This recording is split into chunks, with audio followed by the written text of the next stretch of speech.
Okay. Karen, hi. Can you hear me? Hi, Ron. How are you? Yeah, you're the star from the morning show, and I have seen the season 2. I love this show. Really amazing. Oh, good. Desean Terry, the star of the morning show. Hi, here's Ron Junghans. Great to see Hey, you. How are good you? to see you. I'm from Berlin, Germany, and Rome. I live in both cities, and from the JayCarpet Entertainment online magazine. So, Hasan, great to see you. Nice to see you. We talk about a great show, the morning show. It's amazing. I love the show. I've seen the season 2. Right. It's great again. The game is changing. My job is to ensure the stability of UBA. Alex, I need you to come back. You are the only thing that can save us. I don't think I've ever said that before. 5. Try and get ahead of this coronavirus thing. 4. Someone should cover it. Well, Bradley can do it. 3. Don't forget, this is your show.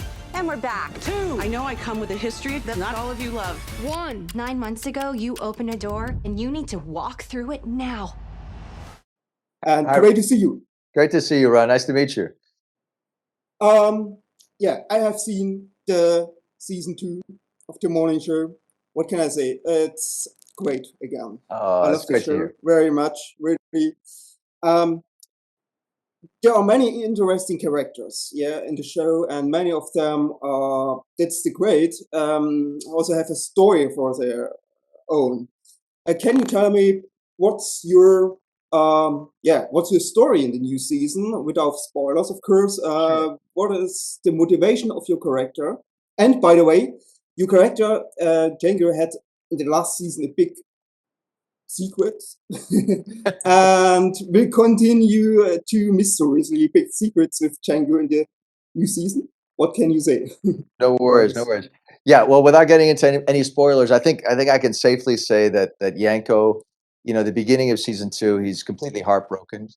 Claire has left him, and you still see him even 6 months later when the show picks up somewhere there. He's still, he bumps into one of her friends, and it's clear that he has not recovered from this relationship. She was his one sort of close ally at work, a confidant, and she's gone and left him. And then he gets embroiled into, shortly after that, into cancel culture. He becomes a target of cancel culture. I won't give away any spoilers, but that's what I love about what the show and Carrie Aaron, our writer, has done so well is brought up this idea of being canceled for something that you didn't think was serious at all. It was something innocuous that you might have said. And the dangers of that we're living in these times when these things happen, and it happens to Yanko. It's a guy who says something off the cuff, thinks nothing of it before you know it. His career is on the line. So I love getting to play that storyline. So Mia Jordan starts out season 2 of the morning show being promoted to the executive producer job, which is great. She's holding on to the brass ring, right? She's knocking up against that glass ceiling. But she's also what we've termed as standing on a glass cliff. This is what happens when women or women of color are given an extraordinary opportunity, but it's also under great duress, right? The morning show is not doing very well when Mia is given this opportunity. So in season 2, we watch her grapple and struggle with what it means to be the head executive producer in charge, but also dealing with it through the prism of gender politics and race politics and different hosts, what it means to lead a television news program with the challenges and difficulties that she faces. I love what the writers and producers set up for Mia this season. I think it's extraordinarily relatable, not just to women and women of color, but to anyone who sort of found themselves in a job they really wanted, but then it ended up being kind of a nightmare. Yeah, so I think, we got to know Daniel a bit in the first season. We know that he's ambitious, and we know that he feels slighted currently in the workplace. And we pick back up, after what had happened with Alex Levy, and we see Daniel still fighting to be recognized, and he's still fighting to basically to get more of a stronger position on the show, and not just, I think we start to, well, we knew this in the first season, but I feel like we delve into it even further. Daniel's connection to just having representation matter, and him being a gay Black man in this space, which is a unique intersection that we don't see on media as often as we should, right? And so so we see Daniel fight for that. And one of the things that we learn I think pretty quickly within the first couple episodes is that, Daniel is one of the first people to pick up on the COVID narrative, and which just shows how much of a smart and intuitive journalist he is. And he's the one who starts leading that charge. What motivates your character, Eric? Right. So coming out of season 1 of the morning show, obviously there's a big meltdown at UBA and there's a shakeup at the morning show. And my character, Eric Namani, comes in to replace Alex Levy at the morning show. And now Eric and Bradley Jackson are co-hosting the morning show. And that is when the hijinks ensue, and there is a battle between the two of us to see who can rise amongst the ranks and get what we want at the morning show and at UBA. Okay, and you've seen the show is also about real problems. For example, diversity. And it also has something to do with your characters. How well do you think the topic is implemented in the show, diversity, etc.? I think that in the United States, we have the saying that skin folk aren't always kinfolk, right?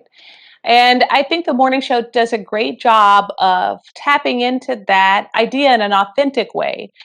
So the way that Mia sees race and race politics is not the same way that Daniel Henderson sees it. It's not the same way that Stella Bach sees it as a Korean American, and not the way that Yanko Flores sees it as a Cuban American, right? I think we sort of tap into all of those dynamics in a really authentic way. There's so many different avenues to approach how you want to express your race and your experience of race, not only in America, but obviously throughout the world. And this is a specific take on it in a workplace, in an environment like the morning show, where everything is thick with conflict and dysfunction. But I love the way that we tell this particular story around what it means. Skin folk aren't always kinfolk, right? Different perspectives. Yeah.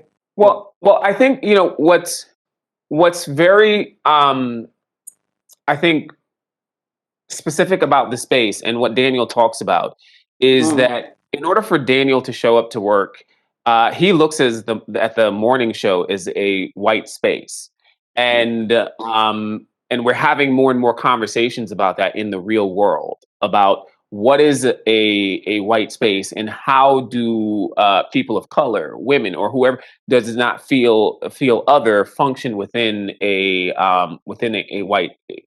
white spaces. And I think it's great that the morning show is starting to delve into that in terms of the conversation that Daniel is speaking about. And I hope that we will have even more conversations about it, because it's so connected to what we're dialoguing about in actual world. It's an important conversation, and I think we could go further with it. But I love that we're starting to have those conversations now. What I mean? What do you Totally. think about this? So diversity as a topic is integral to my storyline as a character. Eric is brought in as this young, diverse talent. Greta's character, Stella Bach, she's coming in and she's now running things at UBA and running things at the morning show.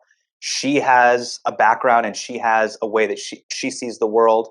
And then, of course, we see what happens with Daniel and his desire to come up and really leave a mark on the show. And I don't want to give too much away, but he obviously feels a certain way about his role, which we saw in season 1. And here in season 2, he's going to become much firmer about, hey, establishing, I want to rise the ranks here at the morning show, and why am I not getting what I think I deserve?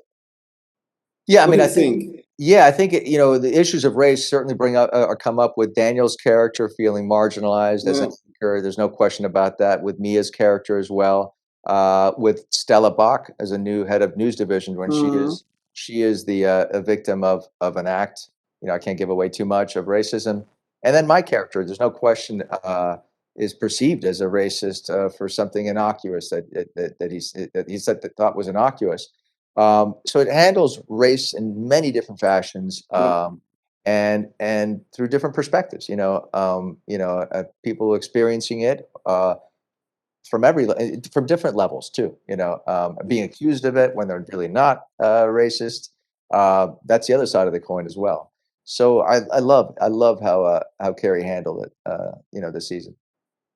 How the experience for you as a stand-up comedian to play such in a big drama series?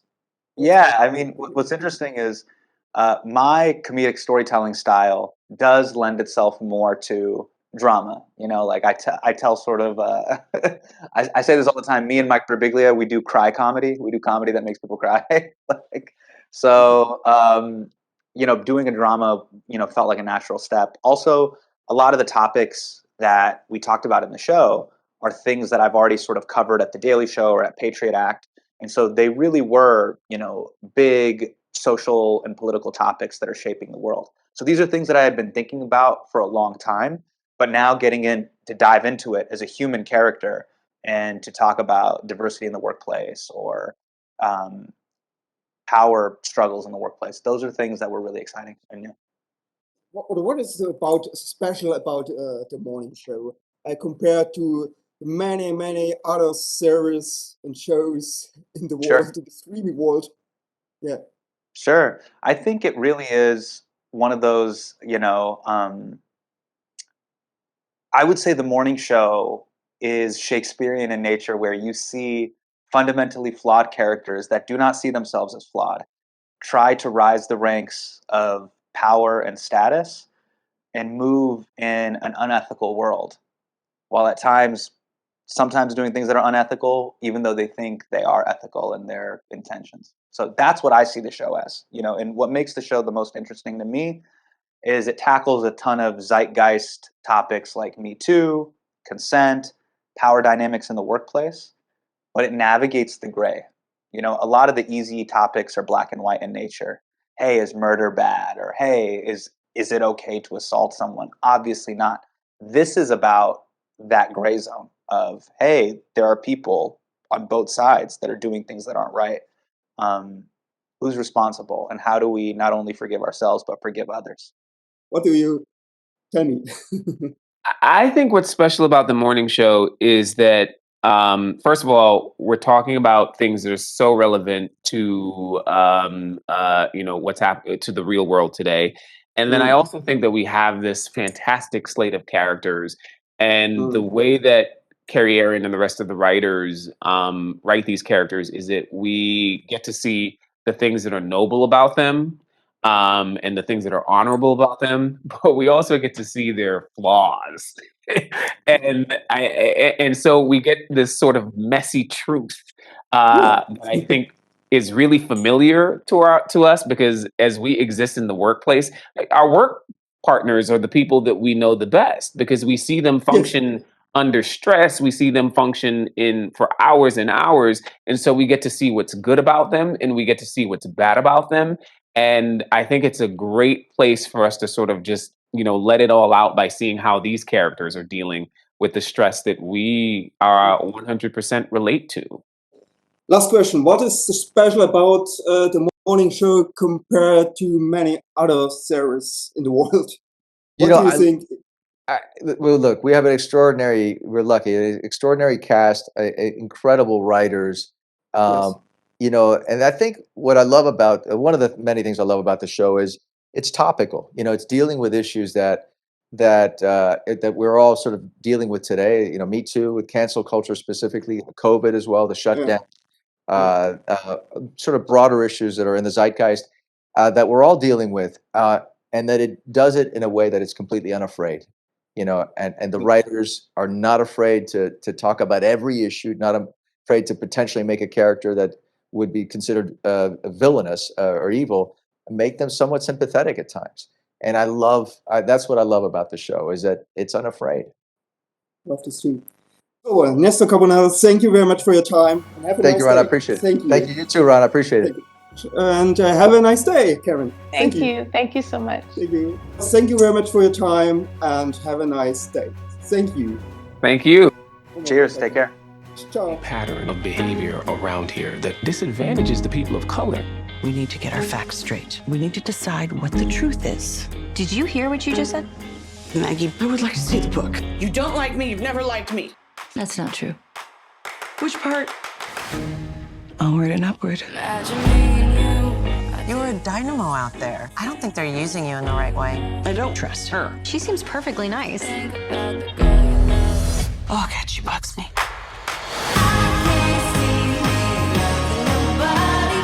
I'm your boss. I'm gonna make sure it works out. Oh, you're my boss. I thought you were my friend. I'm on your side. The network doesn't think you have the it factor. We're looking to showcase some of their talent. You know what the problem with racism is? You don't fix it by pretending to want to fix it. What I want is to change things because the jury's still out if you were successful. Happy days are here again. In case you forgot, I'm the whistleblower. I'm gonna get everything I want. You're just so caught up in ruling over your rotten little fiefdom. The rest of the world, they've moved to the cloud, and it is gorgeous up there. This is a battle for the soul of the universe. So happy to